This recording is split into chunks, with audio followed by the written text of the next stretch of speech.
Salam saudara-saudara yang dikasih Tuhan, selamat siang, selamat hari Minggu.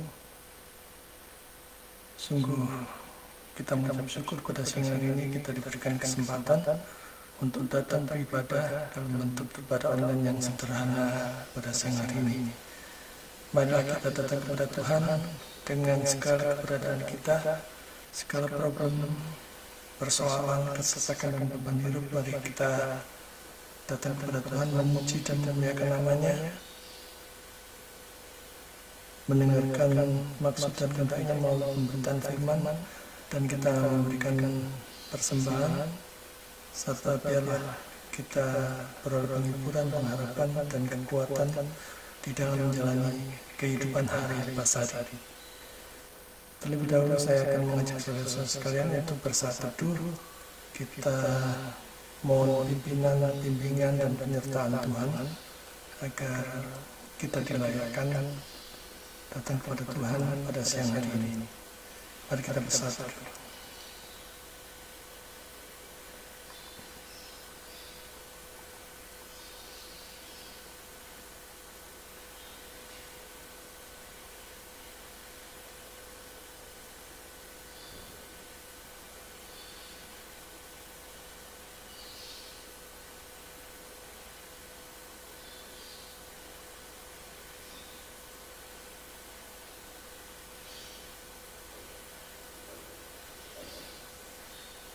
Amin. Sebelum kita memulai ibadah online pada siang hari ini, mari kita membuka firman Tuhan dari Kolose pasal 4 ayat 1. Kolose pasal 4 ayat 1. Hai Tuhan, berlakulah adil dan jujur terhadap hamba-Mu. Ingatlah, kamu juga mempunyai Tuhan di surga. Mari kita mulai ibadah online pada pagi hari pada siang hari ini dengan memujikan pujian Tuhan Allah hadir. Biarlah pada siang hari ini Dia hadir bersama-sama dengan kita, di mana kita memuji dan memuliakan namanya yang agung dan besar itu. Dan kita datang dengan bersujud, diam dengan hormat, dengan tubuh serta jiwa kita tunduk menghadap Dia. Kita pujikan Tuhan Allah hadir.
Beserta nama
Mari kita habiskan ibadah online pada siang hari ini.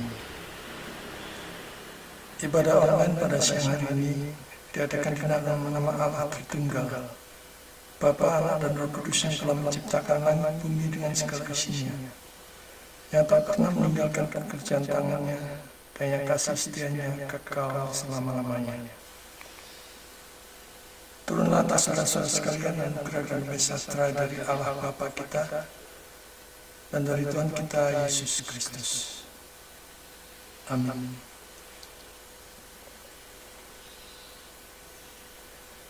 Di dalam hidup ini kita menghadapi berbagai macam topan badai kehidupan. Apapun yang kita hadapi saat ini, tetaplah berharap dan berlindung serta hanya mengandalkan Tuhan. Karena hanya Dialah tempat kita berlindung.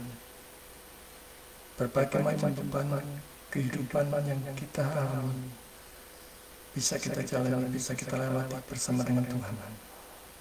Mari kita pujikan di badai topan dunia.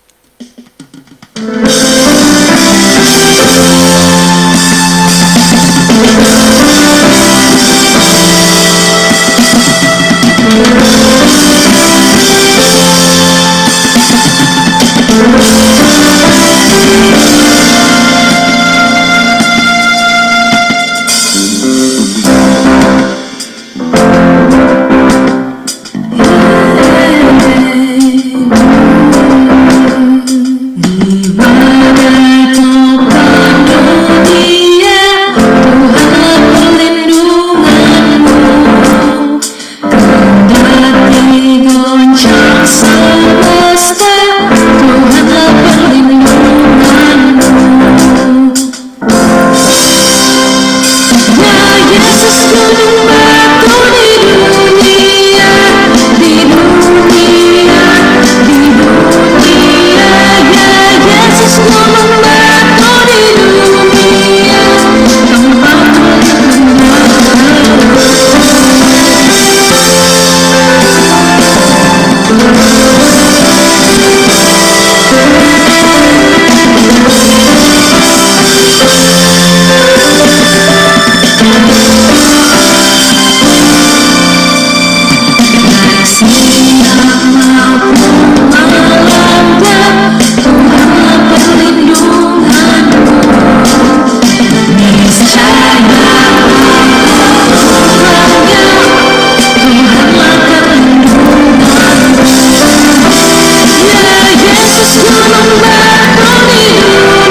kita masuk ke dalam doa, kita berdoa kepada Tuhan.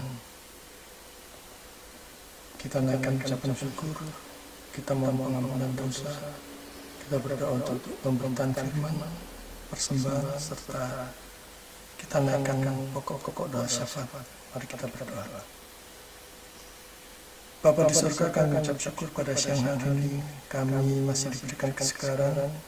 Di tengah-tengah mungkin kami sedang lelah, sedang penat, bahkan sebagian dari kami mungkin sedang mengalami sakit penyakit kelemahan tubuh. Kami ucap syukur pada siang hari ini kami masih boleh datang ke hadapan Yang Maha Kudus untuk mengikuti ibadah online yang sederhana ini.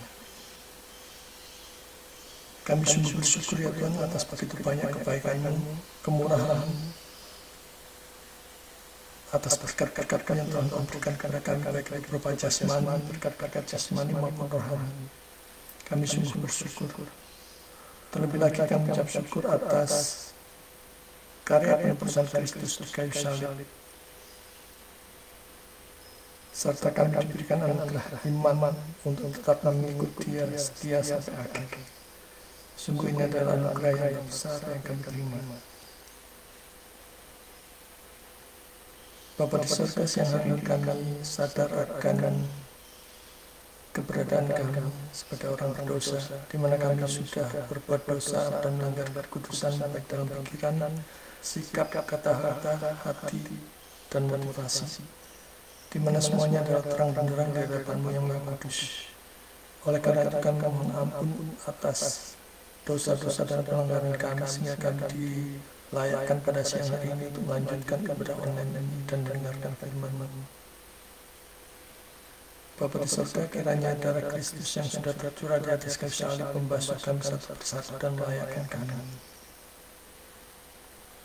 untuk mendengar pemberitaan firman, untuk mengerti maksud dan kehendak, dan bahkan kami diberikan kekuatan, penghiburan, pengharapan, serta dimampukan menjadi pelaku-pelaku firman yang hidup. Bapa di surga, kiranya Roh Kudus menolong setiap kami di dalam mendengar pemberitaan firman Tuhan dari awal sampai akhir, khususnya hamba-Mu yang menyampaikan. Kiranya Engkau berkati baik itu suara, baik itu koneksi internet, ataupun gangguan yang lain. Kiranya Engkau stop sedemikian rupa sehingga hanya fokus pada pemberitaan firman-Mu, bahkan sampai ibadah ini selesai. Kami mohon ubahkan kami menjadi pribadi yang sama sekali baru, pribadi yang menjadi lebih baik daripada sebelumnya, menjadi pribadi yang memuliakan Tuhan di dalam setiap aspek kehidupan kami. Kami juga berdoa untuk persembahan yang kami persiapkan dan akan kami berikan. Kiranya Engkau memberkati persembahan kami dan memakai tangan-tangan yang mengelolanya supaya hanya dipakai untuk kemuliaan-Mu, hanya memprioritaskan semua pelayanan demi kehormatan nama-Mu, demi meninggikan-Mu, dan untuk menolong sesama. Bapa di surga, kami juga berdoa untuk bangsa dan negara kami. Kami terus titipkan bangsa dan negara kami ke dalam tangan. Kiranya Engkau berkati bangsa dan negara kami supaya menjadi negara yang sungguh-sungguh berdaulat, negara yang penuh dengan keharmonisan, kedamaian, penuh dengan kesejahteraan dan kesentosaan. Kiranya Engkau berkati para pemimpin kami, baik itu dari presiden, gubernur, wali kota, bupati, camat, lurah, bahkan sampai yang terkecil. Kiranya Engkau berikan roh hikmat di dalam mereka memimpin dan menjalankan pemerintahan. Kiranya mereka fokus untuk mensejahterakan rakyat. Kami berdoa khususnya untuk anak-anak Tuhan yang ditempatkan di dalam pemerintahan. Kiranya Engkau berikan hati yang bekerja dengan integritas, dengan tulus, dengan jujur, dan boleh menjadi contoh teladan yang baik bagi yang lain. Bapa di surga, kami mengingat begitu banyak bencana alam di tempat kami, banjir, tanah longsor, ada begitu banyak korban. Kiranya Engkau memberkati sedemikian rupa para korban, dan Engkau memberkati pemerintah dalam menangani.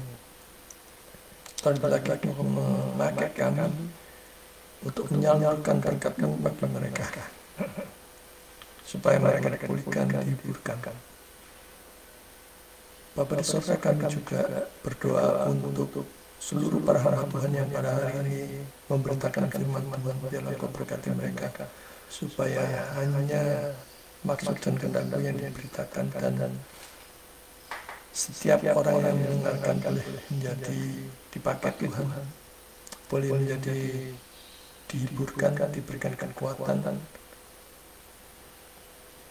dan menjadi pribadi yang lebih baik sebelumnya, yaitu pribadi yang memuliakan Tuhan. Kami tidak lupa juga berdoa untuk seluruh STT seminari dimanapun mereka berada, khususnya untuk para ketua STT, para dosen pengajar, para mahasiswa, para akademis. Kiranya Tuhan Kau memberkati mereka dalam segala problem kesukaran yang mereka hadapi, baik itu finansial, sumber daya, dan sebagainya. Khususnya untuk mahasiswa yang sedang menyelesaikan studi akhir mereka dan menyelesaikan skripsi, tesis, ataupun disertasi.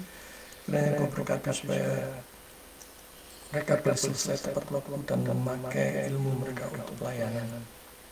Bapa di surga, kami tidak lupa juga berdoa untuk saudara-saudara kami yang saat ini sakit penyakit, mengalami kelemahan tubuh, yang terbaring lemah di rumah sakit maupun di rumah-rumah. Kiranya Engkau berkenan menjamah mereka, menyembuhkan, sehingga mereka kembali bersukacita melayani Tuhan. Dan Kau berkati iman mereka supaya tetap teguh, baik iman mereka maupun yang merawat, juga untuk kebutuhan rumah sakit dan sebagainya. Tuhan tetap cukupkan. Demikian juga kami berdoa untuk saudara-saudara kami yang mengalami kesulitan di bidang ekonomi, mengalami keterpurukan ekonomi, kebangkrutan, dan sebagainya. Kiranya Tuhan jamah supaya ekonomi mereka dipulihkan, supaya Roh Kudus membimbing mereka apa yang harus mereka perbuat dan lakukan, dan membuka jalan untuk usaha mereka. Bapa di surga, kami berdoa untuk saudara-saudara kami yang lemah iman, mengalami kemerosotan iman, ingin mundur dari Tuhan, ingin mundur dari gereja, ingin mundur dari pelayanan. Kiranya Roh Kudus melawat mereka dan memakai kami untuk menjalankan kabar baik dan penghiburan kepada mereka, dan mendoakan biarlah mereka dirampas dari kekuatan jerat tipu daya dunia ini, terutama kekuatan si iblis. Biarlah mereka dikembalikan menjadi anak-anak Tuhan. Bapa di surga, kami tidak lupa berdoa untuk mereka yang saat ini mengalami sukacita, baik itu karena ulang tahun pernikahan, karena pembukaan kantor baru, rumah baru, mobil baru, bahkan ulang tahun. Biarlah Kau benarkan sukacita mereka, dan mereka selalu mengingat Tuhan bahwa semuanya itu dari Tuhan karena anugerah-Mu, dan memakai segala berkat-Mu itu untuk memuliakan Tuhan. Bapa di surga, kami serahkan masa depan kami, kehidupan kami selanjutnya ke dalam tangan-Mu. Orang-orang yang kami kasih, istri, suami, anak-anak kami, biarlah Kau senantiasa tuntun mereka. Kami berdoa secara khusus untuk Saudara Theo yang hendak mempunyai beberapa plan untuk ke Jepang, untuk ke Australia, ataukah memenuhi undangan untuk belajar di ITS. Bapak, biarlah Roh Kudus memimpin dia. Kami berdoa secara khusus supaya imannya semakin diteguhkan, semakin dikuatkan. Berkati juga untuk orang tuanya dalam kesehatan, dalam iman, dalam keteguhan di dalam Tuhan. Juga untuk Ibu Pendeta yang di Pontianak saat ini mengalami, anak-anaknya mengalami sakit yang luar biasa di rumah sakit yang baru berumur 1 tahun.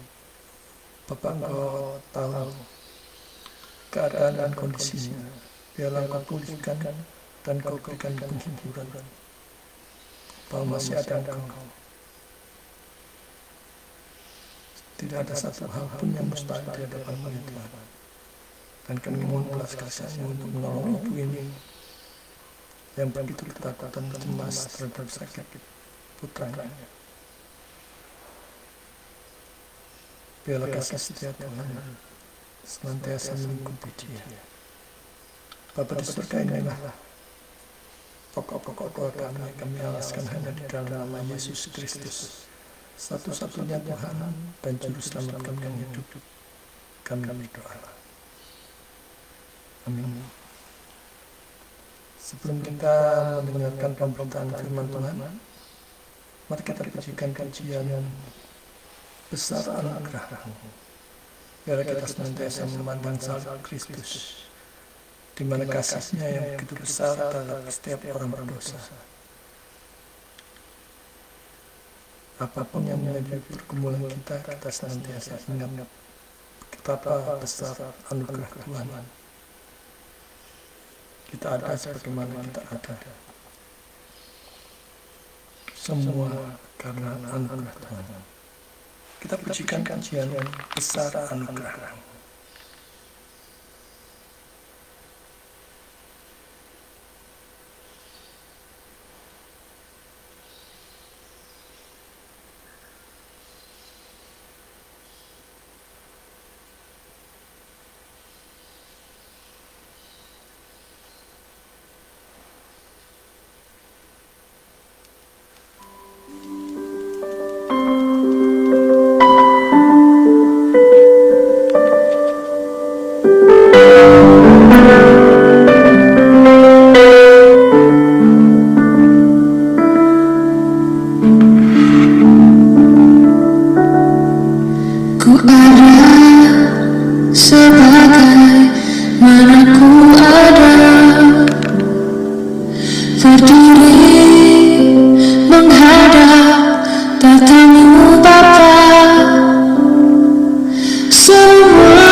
Mari kita persiapkan hati kita mengikuti sesi pemberitaan firman Tuhan. Kita buka dari Perjanjian Baru Lukas 16 ayat 1 sampai 9. Lukas 16 ayat 1 sampai 9. Pelajaran dari bendahara. Bendahara yang tidak jujur ya. Dan Yesus berkata kepada murid-muridnya, ada seorang kaya yang mempunyai seorang bendahara. Kepadanya disampaikan tuduhan bahwa bendahara itu mengamburkan miliknya. Lalu ia memanggil bendahara itu dan berkata kepadanya, apakah yang kudengar tentang engkau? Berilah pertanggungan jawab atas urusanmu, sebab engkau tidak lagi bekerja sebagai bendahara. Kata bendahara itu di dalam hatinya, apakah yang harus aku berbuat? Tuanku memecat aku dari jabatanku sebagai bendahara. Mencangkul aku tidak dapat, mengemis aku malu. Aku tahu apa yang akan aku berbuat, supaya apabila aku dipecat dari jabatanku sebagai bendahara, ada orang yang akan menampung aku di rumah mereka. Lalu ia memanggil seorang demi seorang yang berhutang kepada tuannya. Katanya kepada yang pertama, berapakah hutangmu kepada tuanku? Jawab orang itu, 100 tempayan minyak. Lalu katanya kepada orang itu, inilah surat hutangmu. Duduklah dan buat hutang lain sekarang dan buat surat hutang lain sekarang juga. 50 tempayan. Kemudian ia berkata kepada yang kedua, dan berapakah hutangmu? Jawab orang itu, 100 pikul gandum. Katanya kepada orang itu, inilah surat hutangmu. Buatlah surat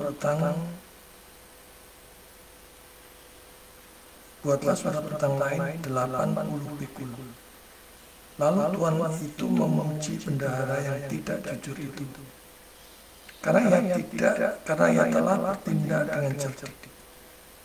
Sebab anak-anak dunia ini lebih cerdik terhadap sesamanya daripada anak-anak terang.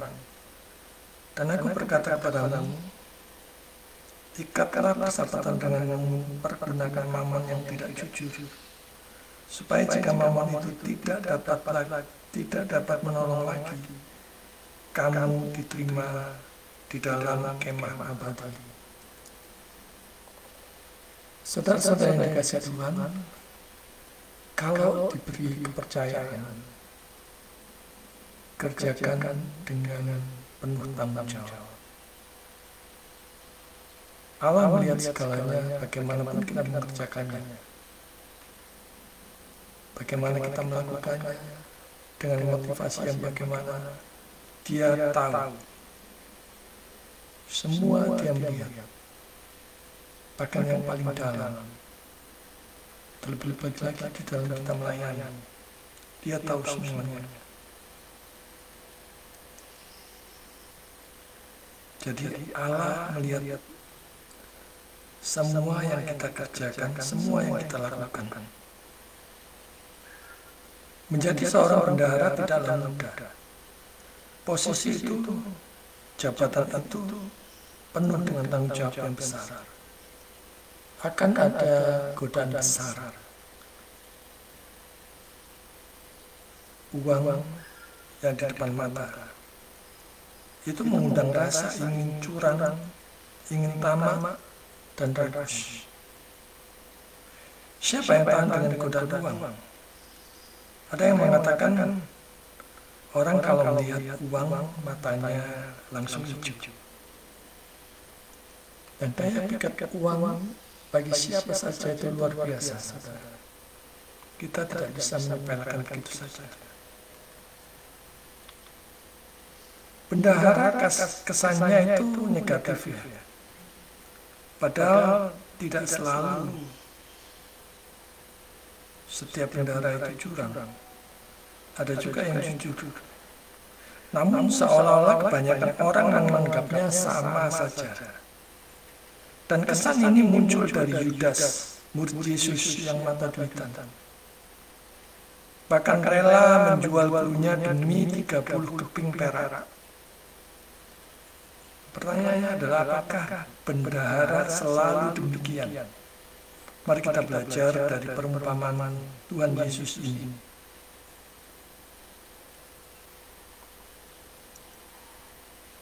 Kita akan menyelami Lukas 16 ayat 1-9 ini dan akan menggali hikmat apa yang akan kita dapatkan dari pengajaran yang terkandung di dalamnya. Kita melihat konteks dari Lukas 16 ayat 1-9 ini terlebih dahulu ya. Ini mengisahkan tentang perumpamaan Yesus mengenai seorang bendahara yang tidak jujur. Seorang bendahara, dalam perumpamaan ini seorang bendahara diberhentikan dan akhirnya menggunakan kreativitasnya untuk mempersiapkan masa depannya. Jadi diletakkan pada dua pilihan antara harta dan nilai. Harta yang harta benda yang nilainya sementara dengan anugerah hidup kekal di dalam Kristus yang bernilai kekal. Ini pelajaran yang kita dapat. Apakah kita mengutamakan harta di dunia ini atau harta yang kekal di surga bersama Kristus? Apa yang bisa kita pelajari dari tindakannya ini? Yang pertama, kita melihat tuduhan bendahara menghamburkan milik tuannya. Menghamburkan milik orang lain yang bukan kepunyaan kita. Itu sangat tidak bertanggung jawab. Sekalipun itu milik kita, menghamburkannya juga adalah sangat tidak bertanggung jawab. Berkat itu dari Tuhan, milik Tuhan, harus dipakai dengan bertanggung jawab, bukan untuk hal-hal yang fana dan sia-sia. Ada lagu yang saya suka, di mana kita harus menghitung berkat Tuhan. Mari kita hitung, hargai, nikmati, dan syukuri setiap berkat-berkat Tuhan. Maka kita akan kagum kepada kasih-Nya, baik itu berkat-berkat jasmani maupun rohani. Kita dituntut untuk menggunakan berkat dan pemberian Tuhan secara bertanggung jawab. Bahkan setiap sen yang kita gunakan, sekalipun kita rasa itu dari hasil kerja keras kita, tapi coba renungkan, tanpa berkat Tuhan, bisakah semua itu terwujud? Betapapun giatnya kita dalam bekerja, mencari uang, mencari nafkah, tanpa berkat Tuhan, tidak akan ada hasilnya, saudara. Apalagi kalau itu dari persembahan jemaat yang memberikannya dengan tulus. Maka tidak sepantasnya menggunakannya untuk hal-hal yang sia-sia, sekedar untuk gengsi agar dipandang wah, misalnya untuk membeli apartemen mewah, koleksi mobil mewah, menyekolahkan anaknya di luar negeri, plesir dan sebagainya. Padahal masih banyak jemaat yang masih miskin, kurang mampu, yang mesti harus ditolong, dan gereja bisa mengalihkan perhatiannya ke sana. Kita lihat bahwa bendahara itu dimintai pertanggungjawab oleh tuannya. Dikatakan di situ bahwa dia tidak boleh lagi bekerja sebagai bendahara. Dan bendahara itu berkata di dalam hatinya bahwa ia tidak bisa apa-apa, tidak memiliki keahlian lain. Bagaimana nasib hidupnya ke depan? Saudara-saudara yang dikasihi Tuhan, pernahkah kita juga merasa demikian? Merasa tidak bisa mengerjakan yang lain, merasa tidak bisa mengerjakan yang lain selain daripada yang itu. kita diberi akal budi, maka beranilah memulai, mengasah, dan terus berusaha sampai berhasil. Dengan tentu saja berharap dan mengandalkan Tuhan, dan pantang menyerah di dalam berusaha. Gagal lagi, coba lagi. Gagal terus, coba yang lain. Sampai Tuhan bukakan jalan berdasarkan hikmat dan pimpinannya. Dikatakan di sana ia merancang taktik strategi. Di situ dikatakan ia tahu apa yang harus diperbuat. Saudara-saudara yang dikasih Tuhan, banyak orang yang buntu pikirannya manakala mengalami berbagai macam persoalan dan beban hidup serta tekanan hidup. Ketika mengalami berbagai macam problem dan kesulitan. Sebagai orang percaya, seharusnya kita berdoa minta hikmat Roh Kudus agar tidak salah di dalam langkah. Dan bendahara itu mengatur strategi untuk masa depannya. Dia tidak berdiam diri, dia tidak pasrah begitu saja. Dia berusaha agar masa depannya tidak kacau balau, karena sudah tidak menjadi bendahara lagi. Bendahara itu putar otak, mencari cara supaya tetap survive.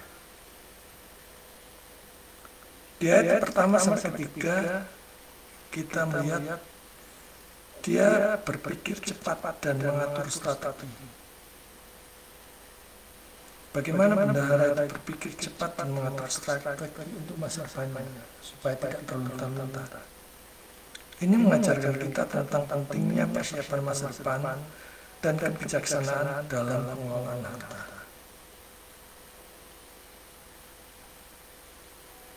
Kita diminta untuk hikmat di dalam setiap pengeluaran dan sebagainya. Ia tidak menyerah begitu saja pada nasib atau berpangku tangan. Selalu ada jalan Tuhan. Mintalah hikmat, bimbingan, pimpinan, dan penyertaan Tuhan dalam langkah atau mengatur strategi. Jangan mengandalkan kekuatan dan hikmat diri sendiri. Jangan gengsi. Jangan iri pada kesuksesan dan keberhasilan orang lain. Nah, ini adalah tipuan dari iblis supaya kita iri terhadap keberhasilan orang lain. Melihat orang lain punya mobil baru, rumah baru, hati kita sudah panas. Nah, itu memang pengertian iblis, saudara. Dan orang yang buntu pikirannya pasca dipecat pertama bisa jatuh dalam dosa merampok, mencuri, mencopet, dan sebagainya. Atau hutang tidak bayar, dan sebagainya. Atau bertindak kejahatan yang justru akan merugikan dirinya sendiri. Sebagai orang percaya, selalu andalkan Tuhan. Hanya berharap kepada Dia. Mohon hikmat Roh Kudus dalam menggunakan keuangan untuk pengeluaran dan juga dalam mengelolanya baik-baik. Terutama untuk mendukung pelayanan atau memakainya dalam hal-hal yang dengan menggunakannya dengan penuh tanggung jawab. Beda ya antara pelit, kikir dengan memakai setiap pengeluaran dengan bertanggung jawab. Berani menyisihkan berkat Tuhan untuk menabung dan melayani ataupun mendukung pelayanan. Ada begitu banyak lembaga misi, kebenaran Injil, penjangkauan, salurkan ke sana, berbagi kepada mereka yang membutuhkan. Tidak hitung-hitungan dalam menggunakannya untuk pelayanan. Renungkannya jika kita main hitung-hitungan di dalam pelayanan. Bayangkan jika Tuhan juga hitung-hitungan di dalam memberikan berkat-Nya kepada kita. Apa yang terjadi? Dalam manajemen keuangan, kalau perlu ikut kursus singkat, dan gereja-gereja bisa mengadakan kursus singkat ini bagaimana mengelola keuangan yang baik agar jemaatnya semakin maju. Dan ini sangat berguna, karena seringkali mengelola keuangan tidak mudah, saudara. Butuh keterampilan khusus, butuh trik-trik khusus bagaimana kita bisa menghemat sedemikian rupa. Hikmat di dalam membelanjakan uang atau pengeluaran, apalagi di dalam pelayanan.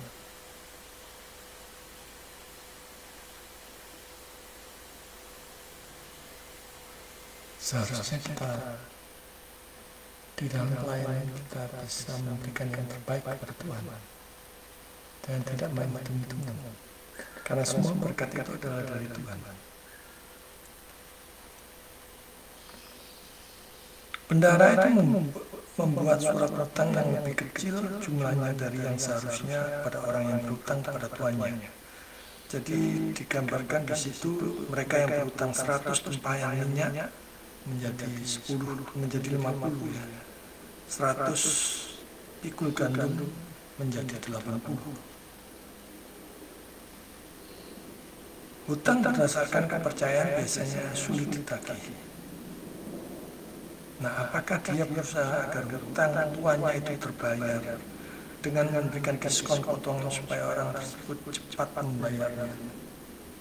Ataukah dia akan mendapatkan keuntungan dari selisih yang lebih kecil dari hutang yang seharusnya dia laporkan kepada tuannya? Tapi apapun yang terjadi itu, kita melihat di ayat berikutnya bahwa tuannya itu memuji bendahara yang tidak jujur itu, karena ia telah bertindak dengan cerdik. Nah, kata yang digunakan di sana adalah phronimos, yang artinya dengan hati-hati atau dengan kehati-hatian dan dengan bijak. Kalau dalam bahasa kita bertindak dengan cerdik. Tuannya memuji dia, apakah supaya hutang tuannya tetap terbayar, ataukah supaya dia bisa menikmati keuntungan dan membuat surat hutang yang nominalnya lebih rendah dari yang seharusnya itu. Dikatakan di sana, sebab anak-anak dunia ini lebih cerdik terhadap sesamanya daripada anak-anak terang. Saudara-saudara yang dikasihi, anak-anak dunia tidak mengenal kebenaran, tapi mereka bijaksana, berhati-hati dalam hal dunia terhadap sesama anak-anak dunia. Tapi kalau kita bandingkan dengan anak-anak terang, justru banyak yang main sikut-sikutan. Dan seharusnya bisa bekerja sama-sama dalam pelayanan, apalagi yang bernilai kekalan terhadap sesama anak terang. Seharusnya lebih berbuah lebat. Bandingkan firman Tuhan yang mengatakan cerdik seperti ular, tulus seperti merpati. Dalam hal rohani atau yang bernilai kekalan, anak-anak terang seharusnya lebih bijaksana lagi. Matius 10 ayat 16 katakan firman Tuhan, lihatlah, aku mengutus kamu seperti domba ke tengah-tengah serigala. Sebab itu hendaklah kamu cerdik seperti ular dan tulus seperti merpati. Kita ini seperti domba di tengah-tengah serigala, bukan sebaliknya seperti serigala di tengah-tengah domba. Main makan kanan sini, makin senggol kiri kanan. Siapapun dimakan, bukan saudara. Kita seperti domba di tengah-tengah serigala yang senantiasa ada dalam kewaspadaan, ada di dalam ancaman dari segala.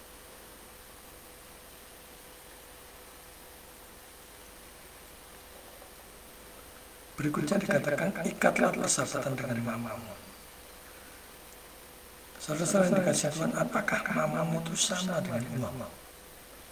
Mamam berasal dari kata Aram mamona, yang secara umum berarti kekayaan atau keuntungan, dan dalam pemakaiannya ini mengacu kepada harta atau uang. Mamon punya akar yang sama dengan iman, aman, dan amin. Dalam bahasa aslinya, mamon berarti teguh, kuat, kokoh.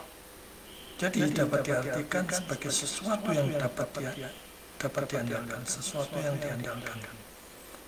Nah, dari sanalah kemudian muncul arti harta kekayaan. Di dunia ini segala sesuatu perlu uang. Dalam banyak hal uang bisa diandalkan, dan tanpa uang banyak yang tidak bisa jalan. Tetapi waspada, akar dari segala kejahatan adalah cinta uang. Di sanalah mulai timbul rakus, ketamakan, dan dosa-dosa yang lain yang mengincar. Kalau tidak hati-hati kita akan jatuh. Akar dari segala kejahatan adalah cinta uang.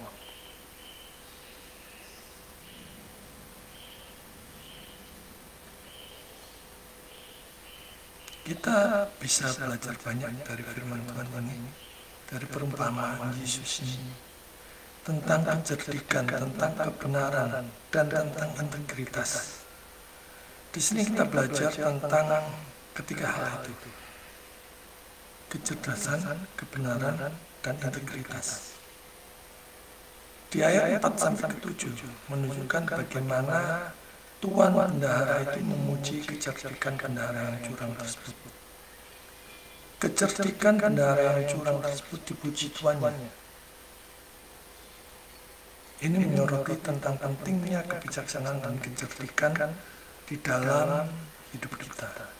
Tetapi juga menekankan bahwa kebenaran dan integritas tidak boleh dikompromikan. Orang yang berasal dari kebenaran, dia pasti cinta kebenaran. Kebijaksanaan dan kecerdikan tidak boleh bertabrakan atau bertentangan dengan firman Tuhan. Kristus tidak memerintahkan kita untuk mempersembahkan korban kepada Tuhan dari hasil pemerasan. Dengan berbuat amal, kita dapat kemurahan di sisi Tuhan. Dan kebobrokan manusia tidak menghalangi Tuhan untuk mencatat semua yang telah kita keluarkan untuk orang miskin. Tuhan tidak memperhatikan orangnya, tetapi pekerjaan itu sendiri. Sehingga kemurahan hati kita, meskipun itu kita melakukannya terhadap orang yang tidak tahu berterima kasih, akan bermanfaat bagi kita di mata Allah. Tuhan mengakuinya seolah-olah itu telah diberikan kepada dirinya sendiri. Jadi kebaikan kita terhadap orang miskin akan menjadi kekayaan bagi kita. Karena apapun yang diberikan seseorang dengan murah hati kepada samanya,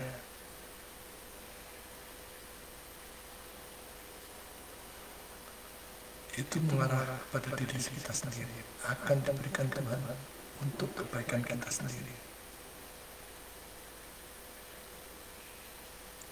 Kebaikan kan kita terhadap sama Tuhan tahu, dan Tuhan menghargainya. Banyak yang menyanyiakan apa yang mereka miliki untuk hal yang berlebihan, sementara kepikiran orang menghambat dan menghilangkan manfaat bagi dirinya sendiri. Sekarang kita belajar dari mamon dan ketidakbenaran. Sebagian besar kekayaan melibatkan pemiliknya dalam hal kewasfasikan. Sekalipun kekayaan itu sendiri tidak jahat, namun jarang sekali kekayaan itu diperoleh tanpa tipu muslihat atau kekerasan atau tindakan yang melanggar hukum lainnya. Kekayaan sebagai akibat dari penyalahgunaan yang jahat cepat atau lambat akan mencemari pemiliknya, dan hampir dalam segala hal merupakan daya pikat dosa. Harus diarahkan pada tujuan yang berlawanan, yaitu menjadi sarana untuk mendapatkan kebaikan bagi kita. kita pakai untuk memuliakan Tuhan. Allah tidak menuntut pengorbanan yang dilakukan dari barang perampasan yang diperoleh secara tidak jujur dan tidak adil. Dan ini adalah peringatan yang diberikan kepada orang-orang yang beriman untuk menjaga diri dari kefasikan.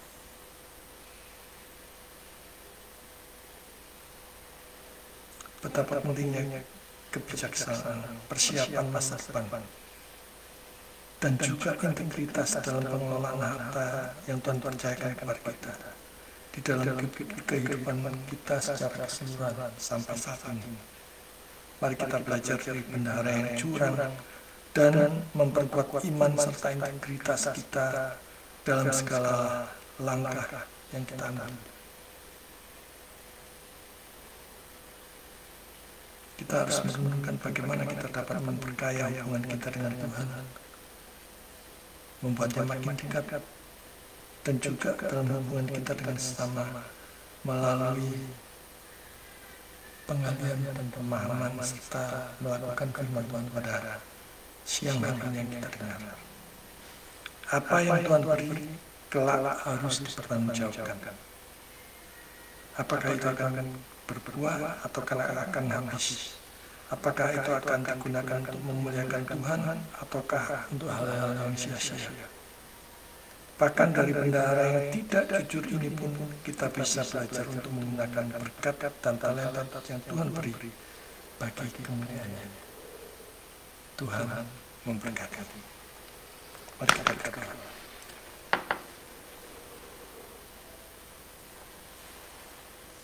Bapa di surga, kami ucap syukur kepada siang hari ini kami mendengarkan pemberitaan firman Tuhan melalui perumpamaan bendahara yang tidak jujur. Kami sadar betapa seringkali kami terpikat oleh kemewahan dunia, terjebak oleh kenyamanan. Bapa, biarlah kami memakai berkat-berkat kami untuk hal-hal yang bertanggung jawab, untuk hal-hal yang memuliakan, berbagi pada sesama, dan mendukung pelayanan untuk kehormatan. Ampuni kami ya Bapa, jika di dalam bekerja, dalam bisnis berusaha, kami jatuh ke dalam ketamakan, kerakusan.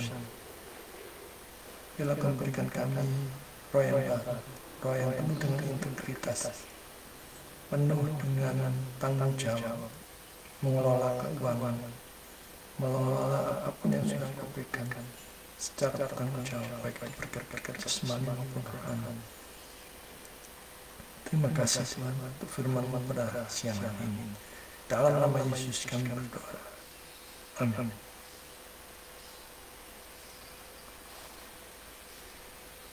Mari kita merespon firman Tuhan dengan memberikan persembahan. Kita persiapkan persembahan kita sambil kita mendengarkan pujian bagi Allah yang mulia, sambil mengingat firman Tuhan dari 1 Tawarik 16 ayat 29. Berilah kepada Tuhan kemuliaan namanya. Bawalah persembahan dan masuklah menghadap Dia. Sujudlah menyembah kepada Tuhan dengan perhiaskan kekudusan. Bagi Allah yang mulia.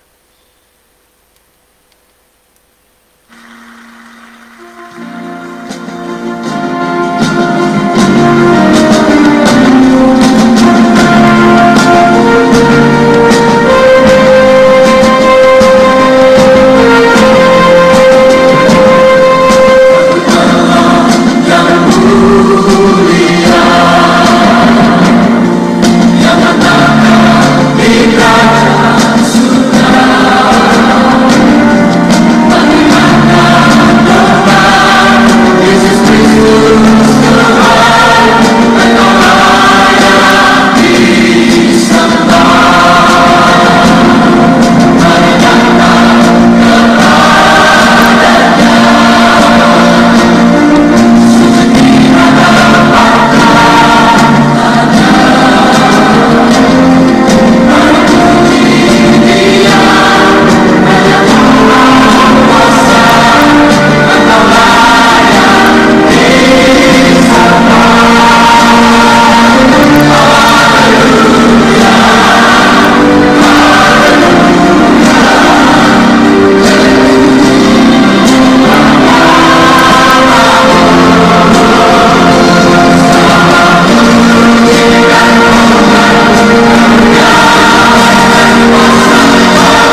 penghujung pada online kita pada siang hari ini.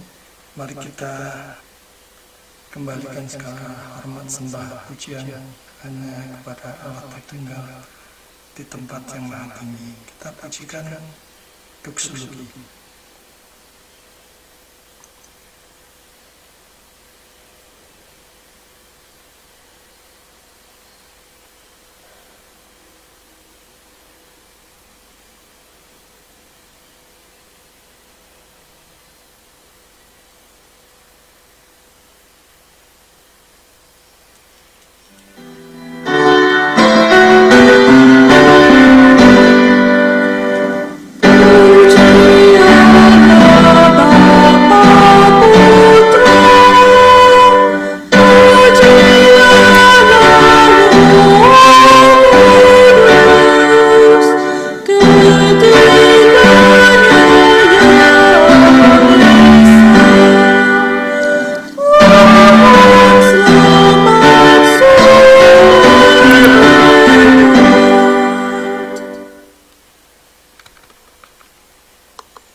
Kita akan kembali dalam kehidupan kita hari lepas hari, dan biarlah kita senantiasa bersandar kepada Tuhan, mengandalkan Tuhan, dan hanya berharap kepada Dia.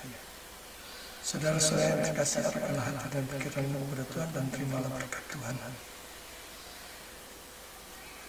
Tuhan memberkati engkau dan melindungi engkau.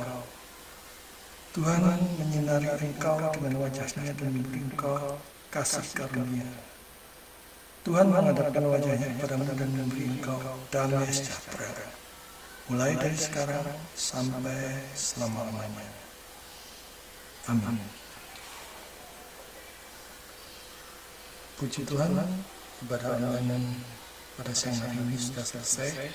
Sedikit pengumuman, Sekolah Teologi Online Surabaya atau STOS untuk semester depan dimulai dengan mata kuliah Iman dan Pertobatan, Kristologi dan Bibliologi.